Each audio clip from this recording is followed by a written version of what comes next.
mwebale kubanga ate mukeera ku programu eno inaje musinziro okubanga ate mutulaba kale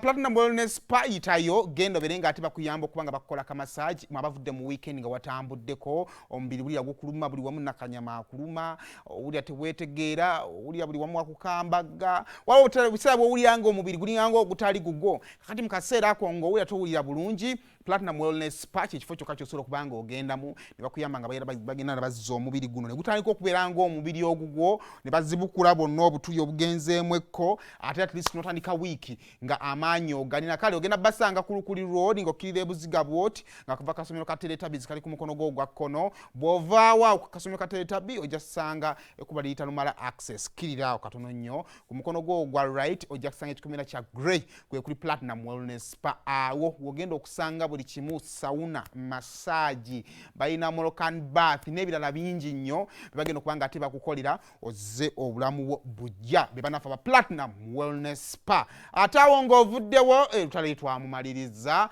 kale tutingiddewo n'akaama kaffe kakati mukama ko nako lwaleero kyenalooza kitugenda okwogerako yengeri gye tukwataganamu nadda mikwano gyaffe tubeera najjo ku mizigo abaami n'abakyala kakati nga tutandise n'abakyala abo balina constitution ezifuga amaka gaabwe nga abaami tebazimanyi era kyova olaba nti ebiseera ebisinga abaami tubagamba nti bw'oba osiibye waka n'owulira nga waliwo etteeka eppya mu makaago lye mutakkiriziganyangako tokayana kkiriza nti kakati omukyala wootabeera yabeera ssenkulu era ateeka akkirizibwa okuseetinga amateeka ge for example omusajja okeera ku makya n'ogula bulendayo ng'oyagala okukubira akatunda oba oli mu kisenge ogenda owulira akaana kakonkona nga kagamba mami agambye muwe ku bulenda akuba obutunda bwe n'osinza musenge n'ogamba bulenda eyange eyammenya baatandika ddujjigaba kalate bw'otavaayo n'ojja n'oboggola bulenda yange mugigamba mutya siri ku ebyo bulenda yange eyammenya nze ebintu byange ntoba nabyo obeera bizi mu kisenge omanye nti bingi ebibeerawo bingi ojja osanga ebifaanaganako bwe bityo bw'ojja okugenda okukizuula nti weziwera ssaawa 11 waliwo akazannya akabeera ku TV ekyalo kyakuno kyonna kijja ne kijjula mu ntebe zange ezaggula ezennagula ne balaba TV awo nno bw'otayomba obanga okyalina obudde obeera mu kisenge weebake guma masajja zibirira weebake manya nti eno yo constitution yefuga ewange wesibeera naye kaakati mu kiseera nga abakyala mukola constitution zammwe ezo engeri gye mutambuzaamu obulamu nga banneiba kubanga abakyala munaye batubeererawo batugatta ne banneiba n'oba nga bavudde mu kyalo n'oleeta emmere n'ogikubaawo gwe omanye emmere egenda mumala wiiki omukyala n'agenda nga ajjako emmere entona mpolampola abwako banneiba lwansonga ne banneiba bakikola ate bakikola naye tagamba so waliwo ebintu ebimu abakyala balina okukwasaganyanga bo naye wakati nga abakyala mutambuza embeera gye mutambuza ate waliwo ebintu ebitayogerwako kubanga era tutulina ngeri gy'obitandika for example mukyala wo waabeerawo bakyala banne waba alina kye yeetaaga mu kitchen oba ayagala munnyo ennyumba agyesooga bwesoge n'agenda n'aggyayo munnyo n'avaayo waba alina kyagala ayingira buyingizi n'akijjayo n'akitwala oba najja n'ayingira mu nyumba n'assaako TV n'alaba kubanga tobeerawo ate mukyala munne yaabeerawo kati waliwo ebintu ebitakkiriziganya ebitusobola kwogerako nti bannange maama gundi nno munnange ennyumba yange ogiyingira naye omwami wange bw'abeerawo mbadde nsaba togiyingira kitulwawo kirowoozaako wadde nga kikulu ate era tetulina ngeri gye tukitandikamu kakati gwe agenda ewa munno waliwo ebintu ebirina okubeera ku bwongo obwo buli kaseera wadde tebakikugambye wadde nga ennyumba ya mukyala munno ogiyingiramu naye ng'okimanyi mufumbo manya nti bw'aba taliiwo siyingirayo ekyo tolinda kigamba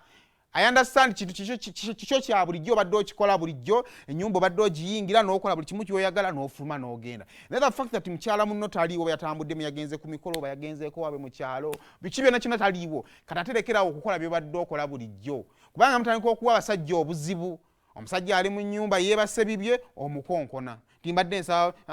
mu nnyumba omwo nalesemu akasowaani kange mbadde nsaba okampeeko kati eitha omusajja najja n'akanoonya ojjukira abasajja babeerewako olumu tebambala yenna yeesibye omutawulo olubuto luli bweru najja nno n'aginoonya kakati nagenda okunoonya akasowaani kanoonya sikamanyi kuba abasajja basinga n'ebintu kati tubimanyi bayirawe tetubimanyi okoma kubigula oba okuwa omukazi ze n'abigula kakati ogenda okola tobiraba n'omuyita n'omugamba yingira jangu weenoonyeza akasowaani gwe todda mu ntebe n'otuula ali munanga atona akola ki kakati kye weerabidde kye kifaananyi ky'abali ababalaba abali wabweru yo bakyala banno balaba weesogga omuzigo gwa muno beshi ogenda okulanga n'omusajja ali mwali akati ffe tubeere nomuntu w'obuzibu ne tugamba akati ona yeesozza omuzigo gwa munne kikyali mu kukola ogenda okuwulira olugambo tisimama magundi ayagala taata gundi ono ayagala bawa munne ninga munange ni reality kisi kyokola naye walemererwa okumanya ddi lw'olina kukola ki so naye kibeera mu basajja era nakyo mwekiri kana tekibeera nnyo mwenu mu basingo ndowooza kibeera nnyo mu basingo because abasajja tetubeera waka nekibeera nnyo eyo mu basingo kitya nti ennyumba yammwe y'abalenzi mugyetaayizaamu nga we mwagala naddala nga mulenzi munnammwe waali kaakati olumu for example nga ku weekend asomba bw'asomba omugugu n'aguleka ewaka n'agenda n'ayiiya naye lwakuba gwe wamanyira omuzigo gwa munno oguyingira w'oyagalidde mu kaseera konna k'oyagaliddemu ne bw'aba asombye era ogwesogga kaakati obuzibu ne busooka nobujja noyingira omuzigo gwa munno gwe nojja ne gundi ya sidi nnyingi bwe tuyagala kuliba firimu nozisaamu noziraba omwana nomumalako emirembe kakati okumalako emirembe omwana kalekale tukirese ekyo naye obuzibu ekifaananyi kyozimbira bano abali wabweru kubanga ffe abali ebweru obuzibu bwaffe kulowooza bwe tukulaba ng'oyingidde dakiika 1 2 3 4 tugamba ng'aluddeyo kali mu kaseera kano bakola ki ogenda tandika okuwulira olugambo bano ono abeera na mukyala wa munne nga taliiwo ono abeera bwati ne bwati nga taliiwo kakati okusobola okwewala ebintu ebyo byonna waliwo ebintu ebitakkiriziganye bye tutasobola kwogerako era bye tutalyogerako nti munnange nze oli mukwano gwange firimu ojja n'oziraba wemba wendi ne wemba siriwo nkulekera ekisumzo n'olaba firimu ne wemba ndeese tojja lwa nsonga nti kinenemu ekyokubiri mba nina ekifaananyi kyenkutimbye nti nkusikwesiga kakati kiri erinze alabire waliwo firimu okumanya nti firimu nja kuziraba azironga azi mukwano gwange yaaliwo obanga taliiwo naye nga wakati wali muntu naye wakaba waliwo omuntu